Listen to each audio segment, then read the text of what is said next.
कर रही है लड़कियां बहुत ज्यादा दुरुपयोग कर रही है, ऐसा कुछ भी नहीं होता। कोई सास दहेज नहीं मांग रही है। विमेन टेररिज्म, पुलिस वालों की औलादें नशेड़ी हो रही है, क्रिमिनल हो रही है। पुरुषों के साथ जो जुल्म हो रहा है तो कितनी और आत्महत्याएं हमको चाहिए। पुरुष आयोग भी बने और एक पुरुषों के लिए हेल्पलाइन नंबर भी। जैसा कि अतुल सुभाष के केस में रीता कौशिक जो वहाँ की जज थी, उसने 5 लाख रुपए की रिश्वत मांगी थी। मैं अशोक दशोड़ा, अध्यक्ष पौरुष इंदौर। देखिए, भारत में 4 प्रकार के आतंक बहुत ज्यादा व्याप्त हो चुके हैं। Women terrorism, police terrorism, judiciary terrorism और लीगल टेररिज्म। ये 4 टेररिज्म से बहुत बुरी तरीके से प्रताड़ित हो रहे हैं। जब घर में पत्नियां पति के साथ में अत्याचार, अनाचार और धोस दबट करती है तो ये विमेन टेररिज्म मतलब महिला आतंक की शुरुआत होती है। व्यक्ति जब कानून की शरण में जाने के लिए थाने पर पहुंचता है तो पुलिस टेररिज्म चालू हो जाता है, क्योंकि पुलिस को मर्द में ही माल दिखता है। वो उसके खिलाफ अगर FIR दर्ज करेगी तो पुलिस की दिवाली बन जाती है, इसलिए वो मर्द को टार्चर करती है। उसके बाद में कानून का दुरुपयोग करके झूठे 498 A, dowry provision act 323, 294, 377, 376, work place harassment, इस तरह के मुकदमे दर्ज कर दिए जाते हैं। ये लीगल टेररिज्म हो गया। और अंततोगत्वा जब सारा केस कोर्ट में पहुंचता है तो जजों के द्वारा भी भरी कोर्ट में मर्दों को प्रताड़ित किया जाता है, अपमानित किया जाता है, बेइज्जत किया जाता है और उनके खिलाफ जो है फैसले किए जाते हैं। जैसा कि अतुल सुभाष के केस में रीता कौशिक जो वहाँ की जज थी, उसने 5 लाख रुपए की रिश्वत मांगी थी। यहाँ नितिन के केस में राजस्थान के कुचामन थाने पर 50,000 रुपए की रिश्वत TI के द्वारा मांगी गई और नहीं देने पर नितिन का बाल पकड़ के मारा गया, उसके भाई को बाल पकड़ के मारा गया, उसकी मां के साथ में अभद्रता की गई। ये कौन सा न्याय है इस देश में? हिंदुस्तान की पुलिस सुधरने के लिए तैयार क्यों नहीं है? ये अंग्रेजों की लाड़ मेकाले की औलादें सुधर क्यों नहीं रही है? ये खाकी वर्दी में जो गुंडे बैठे हुए हैं, इन गुंडों को मोदी जी की सरकार सुधार क्यों नहीं रही है? आपने IPC, CRPC, CPC एविडेंस का एक्ट का नाम बदल करके BNS कर दिया, BNSS कर दिया, न्यू एविडेंस एक्ट कर दिया, लेकिन आपके आचरण वही है, आपके संस्कार वही है। आप अंग्रेजों की ही पुलिस है, आप अंग्रेजों की जुडिशरी है। जुडिशरी में बहुत ज्यादा अन्याय होता है। मर्द को देखते से ही जज गाली गलौज करता है, अभद्रता करता है और औरत को देख करके बाँछें खिल जाती है। इन जजों को ट्रेनिंग क्यों नहीं दी जा रही है? ये जुडिशरी इतनी बायस्ड क्यों है? जुडिशरी ने IPC 497 में शादीशुदा स्त्री को व्यभिचार करने की खुली छूट क्यों दे दी है? ये सब कानून चेंज क्यों नहीं हो रहे हैं? मोदी सरकार जो एक सशक्त सरकार है, उसको जुडिशरी में अमेंडमेंट करने में शर्म क्यों आ रही है, डर क्यों लग रहा है? भारत के इतने मजबूत प्रधानमंत्री कायर की तरह व्यवहार क्यों कर रहे हैं? जुडिशरी में कॉलेजियम सिस्टम बंद क्यों नहीं हो रहा है? जुडिशरी में कोई भी अगला पगला जो कि पुराने जज का रिश्तेदार है, उसको पकड़ के हाई कोर्ट और सुप्रीम कोर्ट में बिठा दिया जाता है, जबकि भारत में एक चपरासी के लिए भी जो है प्रोसीजर होती है, उसकी भी परीक्षा होती है। लेकिन हाई कोर्ट और सुप्रीम कोर्ट के जज पूर्व जज का रिश्तेदार होना चाहिए। ये अंग्रेजों की प्रणाली जो संसार में कहीं नहीं है, कॉलेजियम सिस्टम बंद क्यों नहीं किया जा रहा है? और यही कारण है कि 1,64,000 पुरुष आत्महत्या प्रतिवर्ष कर रहे हैं। महिलाएं, ये NCRB का आंकड़ा है, मैं अपने मुंह से नहीं बता रहा हूँ। और इंदौर में 3 से लेकर के 5 लड़के प्रतिदिन आत्महत्या कर रहे हैं, चाहे वो पत्नी के द्वारा सताए गए हो, चाहे वो गर्लफ्रेंड के द्वारा सताए गए हो। जब हमने ये आंकड़ा अलग अलग अखबारों में जारी करना चालू किया खबरों के जरिए, तो NCRB ने 2 साल तक आंकड़ा छिपाना चालू कर दिया।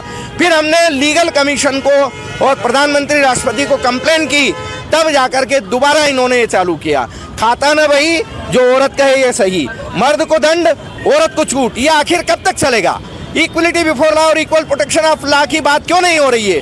हम 75वां संविधान दिवस मनाने के लिए जा रहे हैं 26 दिन को, लेकिन हमारे बड़े दुख से कहना पड़ रहा है कि भारत में संविधान है ही नहीं, भारत में विषम विधान है।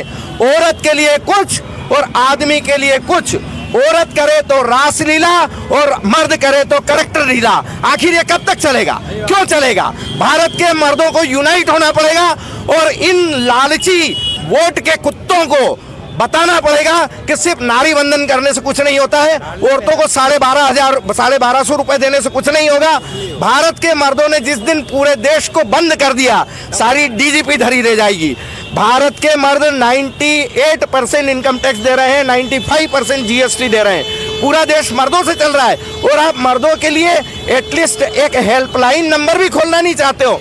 मैं प्रदेश के मुख्यमंत्री मोहन यादव से निवेदन करना चाहूँगा कि आप करोड़ों अरबों का जो फंड है महिला एवं बाल विकास के लिए करते हैं, आप एटलीस्ट मध्य प्रदेश में अवसादग्रस्त पुरुषों के लिए एक टोल फ्री हेल्पलाइन नंबर क्यों नहीं खोल रहे हैं? एक नंबर अगर आप खोल देंगे तो कितने मर्द जो अवसादग्रस्त होकर के आत्महत्या कर रहे हैं वो वहां पर बात करेंगे, उनकी काउंसलिंग होगी और सरकार के पास आंकड़ा इकट्ठा होगा कि वाकई महिलाएं परेशान हैं या पुरुष परेशान हैं। एक सवाल मेरा था, आप लंबे समय से काम कर रहे हैं, सबसे पहले व्यक्ति हैं आप जिन्होंने मुद्दा उठाया। आपके हमने कई वीडियो भी देखे हैं, उस पर बड़ी संख्या में पुरुषों के कमेंट हमने पढ़े हैं कि उनके साथ भी ये हो रहा है। ऐसे सैकड़ों लोग हैं, तो उनका हल क्या है, वो क्या करें?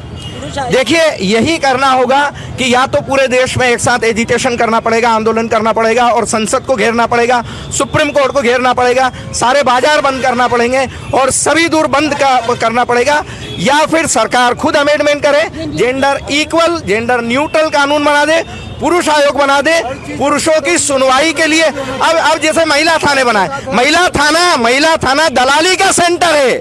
महिला थाने पे मैं जाता हूँ, कई लोगों के लिए मैं जाता हूँ, 10,000, 20,000, 25,000 मांगे जाते हैं और ये बोला जाता है कि 50,000 नहीं दोगे तो तुम्हारे माँ बाप, भाई बहन, काका चाचा, नाना ताई, मतलब जो लकवाग्रस्त है पिछले 5 वर्षों से, दादी वो भी दहेज मांगती है, वो भी मारती पीटती है।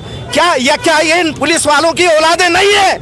ये इन्हीं लोगों की बददुआ है कि पुलिस वालों की औलादें नशेड़ी हो रही है, क्रिमिनल हो रही है। अरे मेरे पास में तो रोते हुए डीएसपी वो प्रभा चौहान भी आई थी जो महिला थाने की रह चुकी है। बाद में जब उसकी बहू जो भाड़गंगा थाने में एसआई थी, उसने चप्पलों से मारा, तब उस प्रभा चौहान को समझ में आया कि मैंने कितने लोगों के साथ अन्याय किया। महिला एवं बाल विकास के लिए करते हैं, आप एटलीस्ट मध्य प्रदेश में अवसादग्रस्त पुरुषों के लिए एक टोल फ्री हेल्पलाइन नंबर क्यों नहीं खोल रहे हैं? एक नंबर अगर आप खोल देंगे तो कितने मर्द जो अवसादग्रस्त होकर के आत्महत्या कर रहे हैं वो वहां पर बात करेंगे, उनकी काउंसलिंग होगी और सरकार के पास आंकड़ा इकट्ठा होगा कि वाकई महिलाएं परेशान हैं या पुरुष परेशान हैं। एक सवाल मेरा था, आप लंबे समय से काम कर रहे हैं, सबसे पहले व्यक्ति हैं आप जिन्होंने मुद्दा उठाया। आपके हमने कई वीडियो भी देखे हैं, उस पर बड़ी संख्या में पुरुषों के कमेंट हमने पढ़े हैं कि उनके साथ भी ये हो रहा है। ऐसे सैकड़ों लोग हैं, तो उनका हल क्या है, वो क्या करें? देखिए, यही करना होगा कि या तो पूरे देश में एक साथ एजिटेशन करना पड़ेगा, आंदोलन करना पड़ेगा और संसद को घेरना पड़ेगा, सुप्रीम कोर्ट को घेरना पड़ेगा, सारे बाजार बंद करना पड़ेंगे और सभी दूर बंद करना पड़ेगा, या फिर सरकार खुद अमेंडमेंट करे, जेंडर इक्वल, जेंडर न्यूट्रल कानून बना दे, पुरुष आयोग बना दे, पुरुषों की सुनवाई के लिए। अब जैसे महिला थाने बनाए, महिला थाना दलाली का सेंटर है। महिला थाने पे मैं जाता हूँ, कई लोगों के लिए मैं जाता हूँ, 10,000, 20,000, 25,000 मांगे जाते हैं और ये बोला जाता है कि 50,000 नहीं दोगे तो तुम्हारे माँ बाप, भाई बहन, काका चाचा, नाना ताई, मतलब जो लकवाग्रस्त है पिछले 5 वर्षों से, दादी वो भी दहेज मांगती है, वो भी मारती पीटती है। क्या ये इन पुलिस वालों की औलादें नहीं है? ये इन्हीं लोगों की बददुआ है कि पुलिस वालों की औलादें नशेड़ी हो रही है, क्रिमिनल हो रही है। अरे मेरे पास में तो रोते हुए डीएसपी वो प्रभा चौहान भी आई थी जो महिला थाने की रह चुकी है। बाद में जब उसकी बहू जो भाड़गंगा थाने में एसआई थी, उसने चप्पलों से मारा, तब उस प्रभा चौहान को समझ में आया कि मैंने कितने लोगों के साथ अन्याय किया था।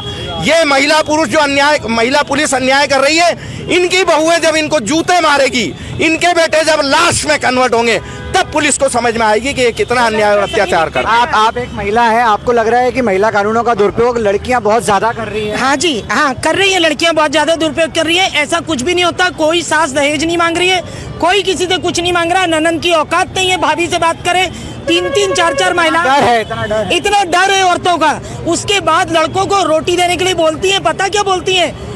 आका के मरेगा क्या, ऐसा बहुएं बोलती पतियों को, और हम माएँ रोटी बना के देते हैं उनको। उसके बाद बाप फोन करता है लड़की का, हमारी लड़की क्या नौकरानी है, आपकी रोटी बनाएगी। तो आप एक बात बताइए कि क्या मतलब लड़की रोटी नहीं बनाएगी? ये लड़ाई उसकी है। आपके जो आपका वो होता है, आप 30 साल तक सास घर चलाती है, वो हैंडओवर करती है, चार्ज हैंडओवर करने में वो बच्ची को सिखाती है। देखिए, हम लोग एक मिनट सर, एक मिनट। लोकतंत्र है हिंदुस्तान का, तो सभी को न्याय का अधिकार है। मैं ताज्जुब की बात है कि हमें इस न्याय के लिए चौराहों पर लड़ना पड़ता है। न्याय सभी के लिए, संविधान में ये स्पष्ट है। तो जेंडर बहस कानून क्यों है? स्त्री और पुरुष दोनों को न्याय मिलना चाहिए। वो जमाना था जब स्त्री के साथ अनाचार और अत्याचार हुआ था, वो शोषित थी, वो पीड़ित थी, लेकिन आज स्त्री सशक्त है। आज भी अगर स्त्री के साथ अन्याय होता है तो हम इसका विरोध करेंगे, लेकिन पुरुषों के साथ जो जुल्म हो रहा है तो कितनी और आत्महत्याएं हमको चाहिए, कितनी आत्महत्याएं चाहिए, एक के बाद एक। और आप सब जो यहाँ खड़े सुन रहे हैं और जो पब्लिक सुन रही है इस वीडियो को देखेंगी, वो जाग जाए। अगर न्याय नहीं हुआ तो ये कानून को नहीं बदला गया तो हम सभी खतरे में हैं। हम प्राणी मात्र को जीने का हक है, हर मनुष्य को, स्त्री को, पुरुष को न्याय का अधिकार है। तो पत्नी प्रताड़ित भाई नितिन और जितने भी अभी ये जिन्होंने भी सुसाइड किया है, मैं उन सभी को आपके चैनल के माध्यम से श्रद्धांजलि अर्पित करता हूं। साथ ही साथ भारत देश के माननीय प्रधानमंत्री से और कानून मंत्री से निवेदन करना चाहूंगा कि अभी तक आपने महिलाओं के लिए महिला आयोग, महिला परामर्श केंद्र, थाना, महिला थाना और कई सारी हेल्पलाइनें इजाद कर दी है, लेकिन पुरुषों के लिए एक भी प्रकार की कोई भी हेल्पलाइन या पुरुष आयोग या पुरुष थाना किसी भी प्रकार का नहीं है।